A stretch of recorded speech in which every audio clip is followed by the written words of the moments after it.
सूरज सा चमके हम, स्कूल चले हम, स्कूल चले हम।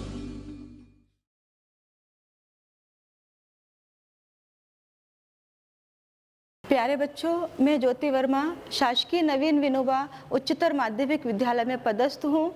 मैं आज आपको आपके कोर्स में जो गद्य की विधाएं हैं उन्हें समझाने जा रही हूँ कि उसे सरल से सरल शब्दों में किस तरह से याद किया जाए ताकि आपके पूरे मार्क्स आए। ये यूनिट आपके सिलेबस में 17 नंबर की है। इसमें से 3 नंबर का एक प्रश्न आता है जो कि गद्यांश की व्याख्या होती है, और 2-2 नंबर के 4 प्रश्न और 1-1 नंबर के 6 प्रश्न आते हैं। तो इस तरह से हम 1-1 नंबर और 2-2 नंबर के प्रश्न किस प्रकार से सरल शब्दों में याद करें, इसकी आज तैयारी करेंगे। तो गद्य की विधाएं, सबसे पहले हमने गद्य की विधाओं को कितने वर्गों में विभाजित किया गया है। तो गद्य की विधाओं को 2 वर्गों में विभाजित किया गया है। मुख्य विधा, जिसे प्रमुख विधा भी कहते हैं, दूसरी होती है गौण विधाएं, जिसे हम लघु विधाएं भी कहते हैं। तो इसके बाद हमने जो एक महत्वपूर्ण प्रश्न हर बार पूछा जाता है वो है गद्य की प्रमुख विधाएं कितनी होती है। तो गद्य की प्रमुख विधाएं 6 होती है।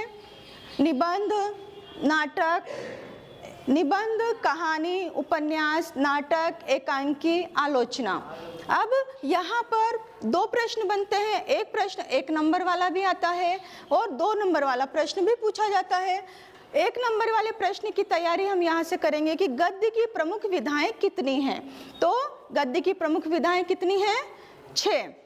फिर गद्य की प्रमुख विधाओं के नाम बताइए। तो गद्य की प्रमुख विधाएं निबंध, कहानी, उपन्यास, नाटक, एकांकी और आलोचना। इस तरह से गद्य की प्रमुख 6 विधाएं हैं।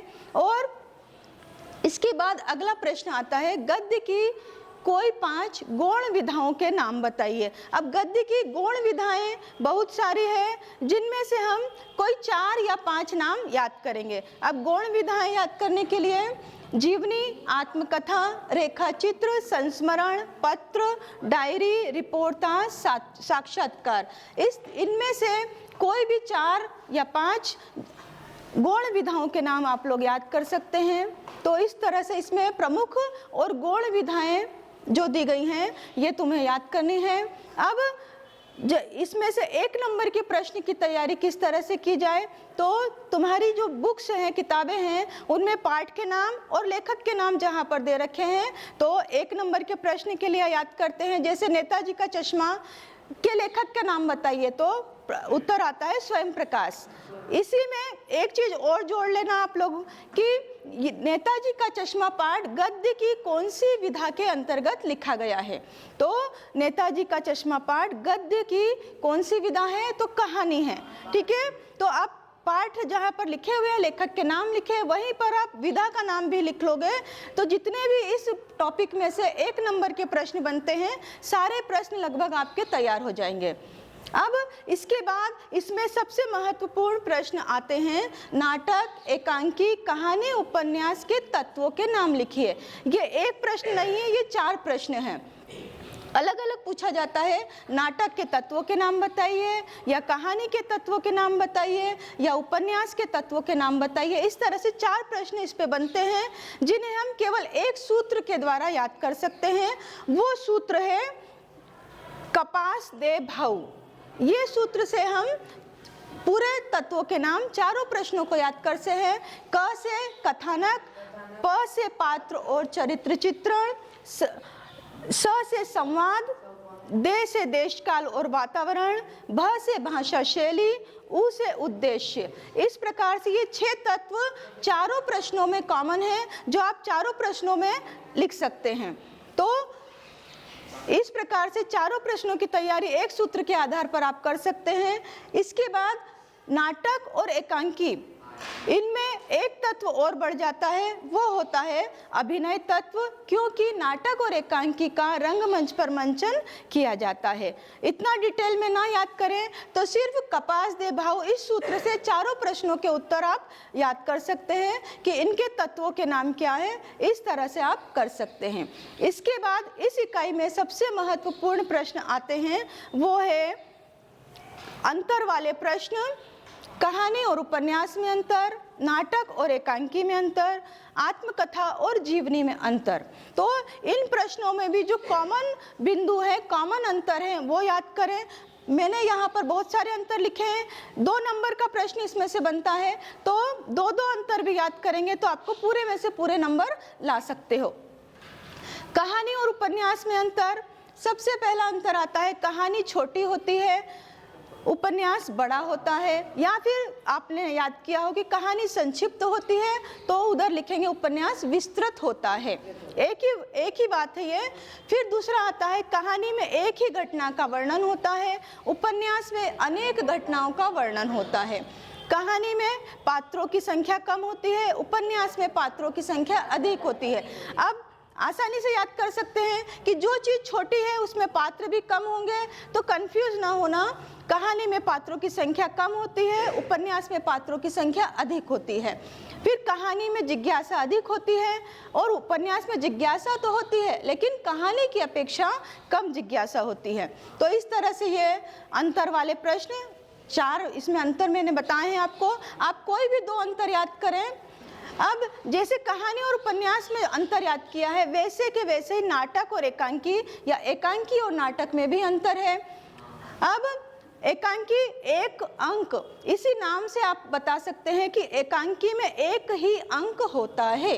इसका बिल्कुल विपरीत हो जाएगा, नाटक में अनेक अंक होते हैं। फिर एकांकी में पात्रों की संख्या कम होती है, एकांकी में 1 ही अंक होता है, नाटक में अनेक अंक होते हैं। एकांकी में पात्रों की संख्या कम होती है, नाटक में पात्रों की संख्या अधिक होती है। एकांकी की कथा वस्तु संक्षिप्त होती है तो उधर आ जाएगा इसकी कथा वस्तु विस्तृत होती है। एकांकी के कथानक में घनत्व होता है, नाटक के कथानक में फैलाव और विस्तार होता है। इस तरह से कहानी और उपन्यास, नाटक और एकांकी में जो 2 कॉमन अंतर हैं वही आप याद करें तो दोनों प्रश्नों के उत्तर आपके एक साथ तैयार हो जाएंगे। जैसे इसमें कहा कहानी छोटी होती है तो इधर कर सकते हैं एकांकी संक्षिप्त या छोटी होती है, नाटक बड़ा होता है या विस्तृत होता है।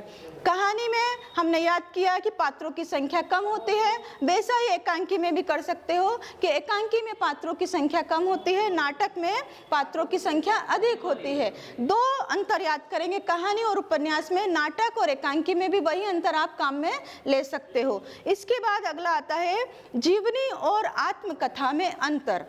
पहला पॉइंट इस तरह से करो कि कभी पूछ लिया जाए आत्मकथा किसे कहते हैं, जीवनी किसे कहते हैं, तो भी आपको याद रहे। तो पहला पॉइंट, जीवनी में लेखक किसी अन्य के जीवन का वर्णन करता है, आत्मकथा में लेखक स्वयं के जीवन का वर्णन करता है। दूसरा, जीवनी सत्य घटनाओं पर आधारित होती है, आत्मकथा काल्पनिक भी हो सकती है। जीवनी वर्णनात्मक शैली में लिखी जाती है, आत्मकथा कथात्मक शैली में लिखी जाती है। फिर जीवनी किसी भी महापुरुष पर लिखी जा सकती है, लेकिन आत्मकथा किसी भी व्यक्ति पर, साधारण से साधारण व्यक्ति की भी आत्मकथा लिख सकते हैं। जीवनी में विवरण और तथ्यों पर ध्यान दिया जाता है, आत्मकथा में अनुभूति की गहराई होती है। अब बहुत ज़्यादा 5 अंतर होगा, इसमें से कोई से भी जो सरल लगते हैं आपको वो अंतर याद करें। पहला अंतर, जीवनी में लेखक किसी अन्य व्यक्ति के जीवन का वर्णन करता है, आत्मकथा में लेखक स्वयं के जीवन का वर्णन करता है। दूसरा पॉइंट याद कर सकते हो, जीवनी वर्णनात्मक शैली में लिखी जाती है, आत्मकथा कथात्मक शैली में लिखी जाती है। 2 सरल से पॉइंट आपको याद करना है। इसके बाद हम आते हैं अगले प्रश्न जो इस यूनिट के बहुत महत्वपूर्ण हैं। कहानी और कहानीकार के नाम, उपन्यास उपन्यासकार, नाटक नाटककार के नाम, एकांकी एवं एकांकीकारों के नाम, ये प्रश्न पूछे जाते हैं। तो कहानी और उपन्यास में ऐसे लेखक का नाम याद करें जो आप लोग पहले से पढ़ते हुए आ रहे हैं, जैसे कि प्रेमचंद जी को तुम लोगों ने 9th में भी पढ़ा है, छोटी क्लास में भी उनकी कहानी पढ़ी है ईदगाह, है ना। फिर 9th में पढ़ी है नमक का दरोगा, 2 बैलों की कथा, ये इनकी कहानियाँ हैं। इन्होंने लगभग 300 से ज़्यादा कहानियाँ लिखी है और बहुत सारे उपन्यास लिखे हैं, इसलिए इन्हें कहानीकार और उपन्यास सम्राट के नाम से जाना जाता है। यहाँ पर 1 नंबर का प्रश्न आता है कि उपन्यास सम्राट के नाम से किसे जाना जाता है, तो उत्तर आएगा इसका प्रेमचंद। ठीक है, तो प्रेमचंद की कोई भी एक कहानी का नाम याद करना है, कफन, ईदगाह, या आपको जो भी याद है, 2 बेलों की कथा, नमक का दरोगा, कोई एक कहानी का नाम याद करेंगे। फिर जयशंकर प्रसाद की कहानी है पुरस्कार। अब इन्हीं 2 लेखकों को आप उपन्यास में भी याद करें कि इन्होंने कौन कौन से उपन्यास लिखे हैं। प्रेमचंद जी ने बहुत सारे उपन्यास लिखे हैं, गबन, गोदान, निर्मला, रंगभूमि, कर्मभूमि, इनमें से कोई एक नाम आपको याद करना है। फिर जयशंकर प्रसाद बहुत सारे उपन्यास लिखे हैं, इनमें से कोई भी जो आपको सरल लगती है वो उपन्यास का नाम याद करें, कंकाल, तितली। इसके बाद हम आते हैं कोई 2 नाटक और नाटककारों के नाम, अंधायुग, धर्मवीर भारती, लहरों का राजहंस, मोहन राकेश। इसके बाद अगला प्रश्न, कोई 2 एकांकी और एकांकीकारों के नाम बताइए। रीढ़ की हड्डी, जगदीश चंद्र माथुर, दीपदान, डॉक्टर राम कुमार वर्मा। इस तरह से ये 4 महत्वपूर्ण प्रश्न हैं जो अक्सर परीक्षा में आते हैं। इसके बाद जब इतना याद हो जाए तो आप अगला प्रश्न याद करें, निबंध की परिभाषा एवं निबंध के प्रकार बताइए। तो निबंध वह रचना है जिसमें लेखक किसी भी विषय पर स्वच्छंदता पूर्वक अपने विचारों, भावों और अनुभवों को सजीवता व स्वाभाविकता से व्यक्त करता है, वह रचना निबंध कहलाती है। इस परिभाषा को थोड़ी सी सरल शब्दों में याद करें तो निबंध वह रचना है जिसमें लेखक अपने अनुभवों, अपने भावों और विचारों को स्वतंत्रता पूर्वक लिख सकता है या व्यक्त करता है, वह निबंध कहलाती है। निबंध के प्रकार 4 हैं, कथात्मक, वर्णनात्मक, विचारात्मक और भावात्मक निबंध। तो इस प्रकार से गद्य की विधाएं हमने आज पढ़ा, जिसमें से 1 नंबर और 2 नंबर वाले प्रश्न कुल मिलाकर 14 प्रश्नों में से किस प्रकार से सरल शब्दों में याद किया जाए, ये आप लोगों ने समझा। अब बताइए गद्य की प्रमुख विधाएं कितनी हैं? 6। और गद्य की कोई 2 गौण विधाओं के नाम बताइए। गौण विधाओं के नाम बताइए। जीवनी, आत्मकथा, रेखा चित्र, संस्मरण, ये इसके अंतर्गत आएंगे। अब कहानी और उपन्यास में अंतर बताइए। कहानी छोटी होती है, उपन्यास बड़ा होता है। उपन्यास बिल्कुल ठीक है। कहानी, कोई एक कहानी और कहानीकार का नाम बताओ। कोई एक कहानी जो तुम लोगों ने छोटी क्लास में भी पढ़ी, अभी बताया था, प्रेमचंद। कहानी का नाम? बिल्कुल ठीक है, धन्यवाद।